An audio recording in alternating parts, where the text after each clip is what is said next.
आज हम बात करते हैं कोसली विधानसभा सीट पर भारतीय जनता पार्टी में टिकटार्थियों की स्थिति क्या रहेगी।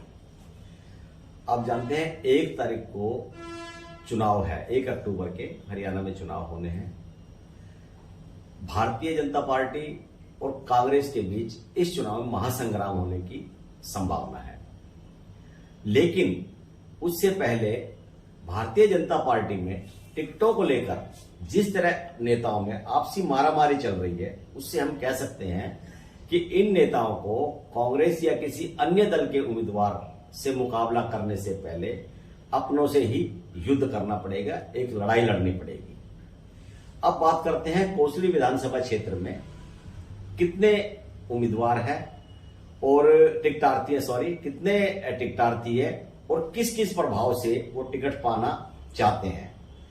पहला नाम आता है सिटिंग एमएलए विधायक लक्ष्मण सिंह यादव का। दूसरा है राव इंद्रजीत सिंह के निजी सचिव रहे और एक तरह से हनुमान रहे रवि यादव उर्फ बाबूजी का। तीसरे नंबर पे हैं जो मुख्य टिकटार्थियों में शामिल हैं, उनकी बात कर रहे हैं। तीसरे हैं पूर्व मुख्यमंत्री और अब केंद्र में मंत्री हैं मनोहर लाल जी, उनके ओएसडी रहे अभिमन्यु यादव जी। और चौथे हैं पूर्व मंत्री विक्रम सिंह यादव जी। अब इनमें से कौन बाजी मारेगा टिकट को लेके, इसी विषय पे हम विशेष बात करेंगे। और बात करने के लिए हमारे साथ है एसएसपी टाइम्स के संपादक Pawan Kumar ji. SSP Global Jobs, the first job consultancy of Haryana. रोजगार दिलाए, बेरोजगारी भगाए।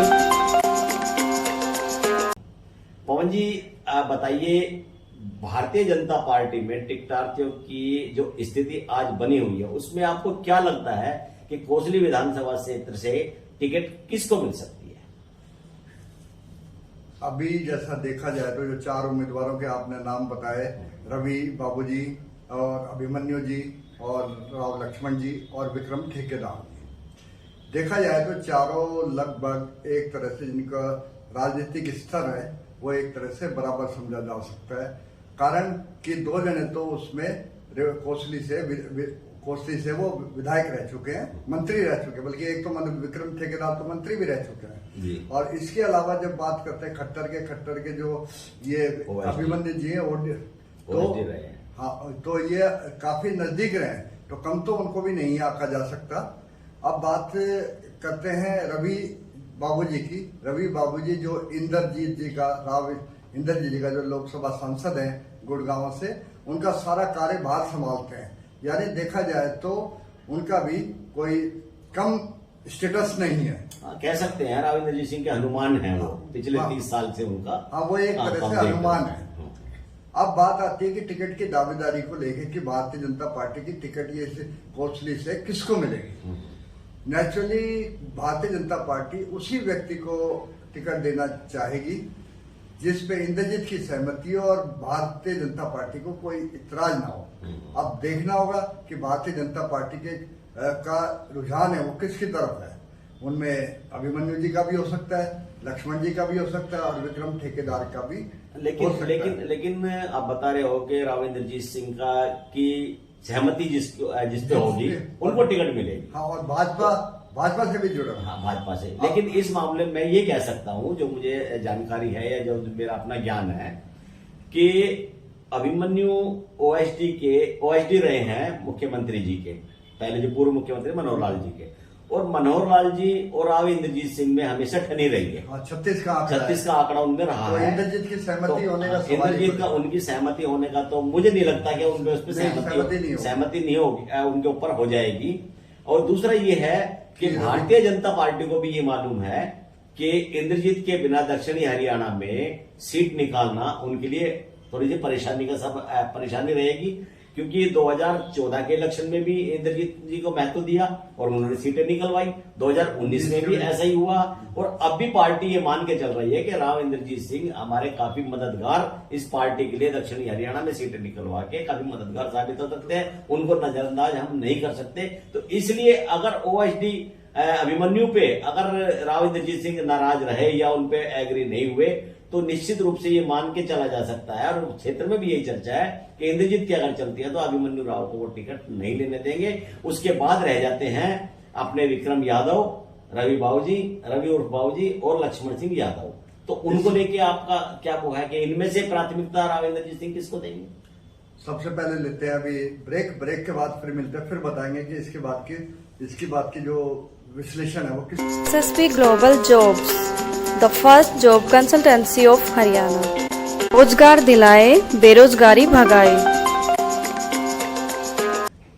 ब्रेक के बाद एक बार फिर हमारे चैनल में आपका स्वागत है। अब देखना ये है कि जब खट्टर और राव इंद्रजीत में आपस में ठनी हुई है, 36 का आंकड़ा है, तो जो मनोहर लाल खट्टर जी है वो रवि बाबूजी को कैसे सपोर्ट करेंगे, ये भी एक प्रश्न है। और अभिमन्यु जी को इंद्रजीत सपोर्ट नहीं करेगा, तो कुल मिला के इन दो नामों पर सहमति होने का तो सवाल ही पैदा नहीं है कि दोनों में से किसी एक पर दोनों की सहमति हो।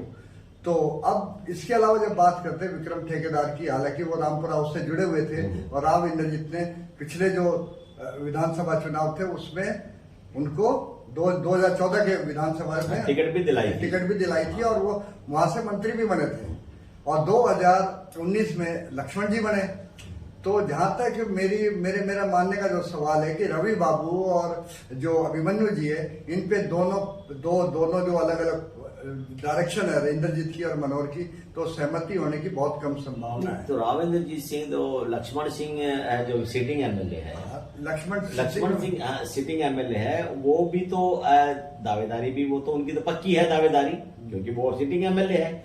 दूसरा रवि बाबूजी ये जो है पिछले 6 महीने से उस क्षेत्र में लगे हुए हैं, और ऐसा नहीं है कि अपनी मर्जी से लगे होंगे। राव इंद्रजीत सिंह जी का इशारा होगा उनको, तभी वो कर रहे हैं।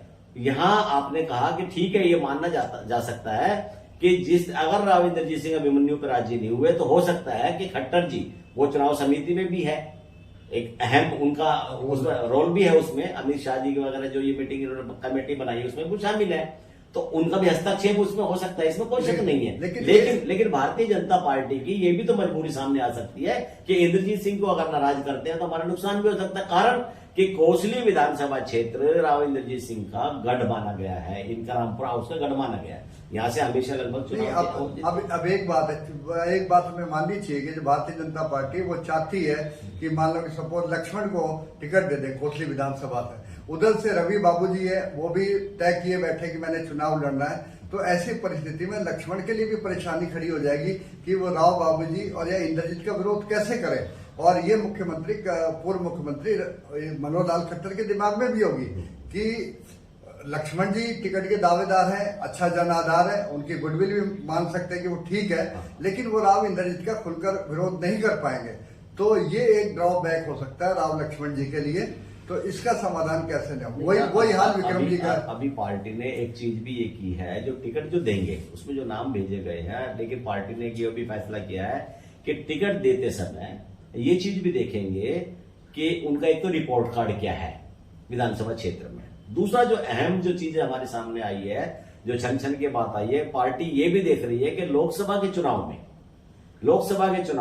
सीटिंग एमएलए की क्या परफॉर्मेंस रही है। अब हम अगर उसकी परफॉर्मेंस की अगर हम बात करते हैं तो कोसली क्षेत्र में 2014 के चुनाव में, लोकसभा के चुनाव में अरविंद जो शर्मा है, डॉक्टर अरविंद 2019 के में डॉक्टर अरविंद शर्मा जो सांसद बने थे, उन्होंने कोसली क्षेत्र में ही उनको सांसद बनाया था। लेकिन इस बार उसी कोसली क्षेत्र से वो हार गए। इसका मतलब है कि भारतीय जनता पार्टी का जनाधार जो कोसली क्षेत्र में है वो थोड़ा सा कम हुआ है। तो इसके लिए वो सीधा जो पार्टी की बातें सामने आ रही है वो ये मान के चलते हैं कि विधायक का जो रिपोर्ट कार्ड इस मामले में थोड़ा सा ठीक नहीं रही या कमियां रही उसमें कुछ। हालांकि विधायक जी से इस बारे में बात हुई थी तो उन्होंने कहा था कि ये जो कांग्रेस ने संविधान बदलने वाला जो नैरेटिव फैलाया था ना, ये उसका असर था, और बाकी और कोई ऐसी कोई बात नहीं है। इसमें भी कोई शक नहीं है कि लक्ष्मण सिंह यादव ने करोड़ों रुपए के काम कराए हैं विधायक रहते हुए, उनकी गुडविल भी बहुत अच्छी है।